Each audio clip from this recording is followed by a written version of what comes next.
팔꿈치 질환에 대해서 얘기를 좀 해볼 거고요. 그래서 제일 먼저 이제 팔꿈치 관절이 어떻게 생겼는지부터 한번 보여드릴게요.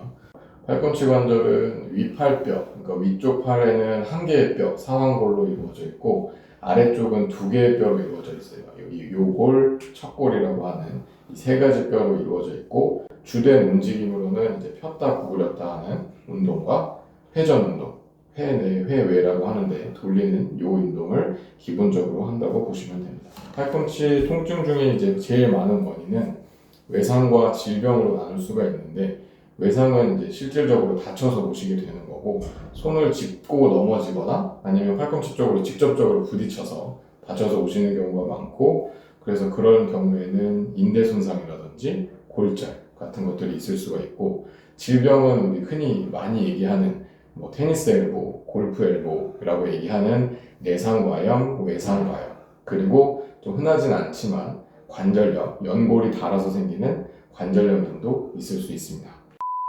팔꿈치가 불편해서 병원에 오는데 혹시 팔꿈치가 다 안 펴진다고 그렇게 호소하시는 분들도 있으실까요? 예, 그렇죠. 있죠. 쉽게 얘기하자면 팔꿈치 관절 운동에 이제 제한이 되는 거죠. 다 안 펴지거나 다 안 구부려지거나 이렇게 해서 오는데 이 원인을 생각하는 것도 약간 두 가지로 나눌 수 있을 것 같아요. 팔꿈치 움직임을 이제 수동적 움직임과 능동적 움직임으로 나눌 수가 있는데 수동적 움직임은 다른 사람이, 그러니까 환자 본인이 힘을 뺀 상태에서 다른 누군가가 움직임을 해줬을 때 움직임을 수동적인 움직임이라고 하고 능동적인 움직임은 환자 본인의 힘으로, 근력으로 인해서 팔꿈치를 구부렸다 폈다 하는 걸 능동적인 움직임이라고 할 수가 있고 그래서 수동적인 움직임은 되는데 능동적인 움직임이 안 된다. 그러니까 다른 사람이 해줬을 때는 움직임이 되는데 내가 스스로 할 때는 움직임이 잘 안 되는 경우는 보통은 통증이 심해서 못 움직이게 되는 경우가 많아요. 그런 경우는 이제 외상, 다쳐서 그렇게 되는 경우가 있고 테니스 엘보나 뭐 골프 엘보 이럴 때도 통증이 심할 때 다 안 펴지거나 다 안 구부려진다고 얘기를 하실 때가 있고요. 그러면 수동적인 움직임과 능동적 움직임 둘 다 안 되는 경우는 뭐냐면 관절 구조 내에 뭔가 장애가 생겼을 때, 즉 관절염 같은 것들, 그러니까 뼈가 관절 주변에 자라서 움직임 같은 게 제한이 됐을 때는 진짜 수동적으로도 제한이 되고 능동적으로도 제한이 되는 경우가 있죠. 팔이 접힌 상태에서 그냥 병원에 어떤 치료 없이 그냥 강제적으로 그냥 우리가 피려고 한다면 그럼 어떻게 될까요? 그러니까 그게 만약에 통증이나 이런 것들에 의한 그러니까 능동적인 움직임이 잘 안 된 상태에서 그렇게 억지로 하게 된다면 팔꿈치가 이제 탈부락을 해서 빠져 있거나 이럴 수도 있거든요. 근데 그 상황에서 억지로 그걸 하게 되면 2차적으로 더 심한 손상이나 이런 게 생길 수가 있고 관절염 그때는 뭐 사실 다른 사람이 누군가의 힘으로 인해서 할 수도 없어요. 이미 뼈나 이런 걸로 장애가 되어 있는 상태, 장벽이 되어 있는 상태라서 움직임 자체가 안 되는 거기 때문에 그때는 어렵긴 하지만 그걸 정말 이겨내고 움직이려고 한다면 또 2차적으로 손상이 올 수가 있겠죠. 그래서 움직임이 안 될 때는 억지로 그걸 하려고 하지 마시고 병원을 찾아오시는 게 가장 적절하다고 볼 수 있습니다. 그 팔꿈치 질환도 저희가 관절 내시경으로 치료할 수 있잖아요. 네. 그럼 팔꿈치 질환에 대해서는 구체적으로 어떻게 적용이 될까요?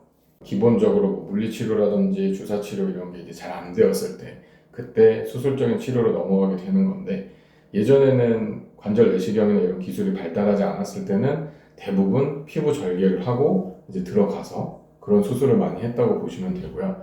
근데 이제는 관절 내시경 기술이 많이 좋아졌기 때문에 간단한 질환이라든지 뭐 그래도 어느 정도는 거의 반 정도의 치료는 관절 내시경적 치료가 가능하다고 보시면 되고요. 근데 아무래도 이제 팔꿈치 관절이 우리 흔히 무릎 관절 내시경이나 뭐 이런 걸 많이 생각하시는데 그거에 비해서는 이제 너무 작다 보니까 걱정을 하실 수가 있는데 요즘에는 손목이나 발목 더 작은 관절도 관절 내시경으로 해서 치료가 가능하거든요. 그러니까 팔꿈치 내시경은 사실 그거에 비하면 어떻게 보면 좀 더 큰 관절이라고 보시면 되고 그래서 크게 차이가 없기 때문에 관절 내시경적 치료를 한다 그러면 아무래도 상처가 적고 그다음에 회복도 빠르신 편이라서 그쪽 치료를 받으시는 게 좀 더 수월하다고 보시면 될 것 같아요. 이제 팔꿈치 내시경을 받는다. 그러면 혹시 주의사항 같은 게 따로 있을까요?